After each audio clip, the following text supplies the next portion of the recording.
संतश्रेष्ठ ज्ञानेश्वर माऊलींच्या पालखीचं आळंदीमधून प्रस्थान होतंय। माऊलींचा आळंदीतून पंढरपूर या प्रवासाच्या पालखीची सजावट झाली आहे। चांदीच्या पालखीतून माऊलींच्या पादुका आज प्रस्थान करतील। माऊलींच्या पालखीची तयारी पूर्ण झालेली आहे, तर विधिवत पूजाही संपन्न झाली आहे।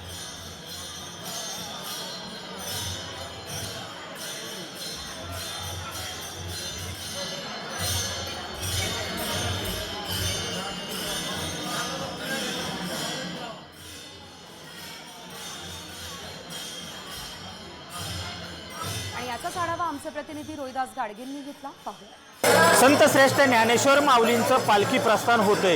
याच निमित्ताने माऊलींचं आळंदीहून पंढरीच्या दिशेने मार्गस्थ होत असताना माऊलींच्या पादुका त्या याच पालखीतून पंढरीच्या दिशेने मार्गस्थ होणार आहे।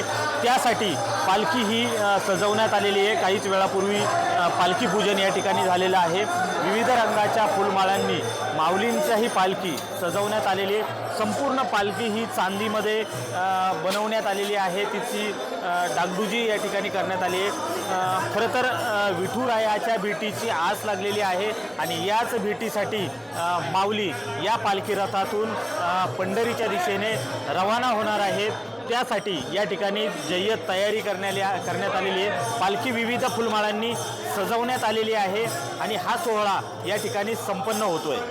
रोहिदास गाडगे, साम टीव्ही न्यूज, आळंदी, पुणे।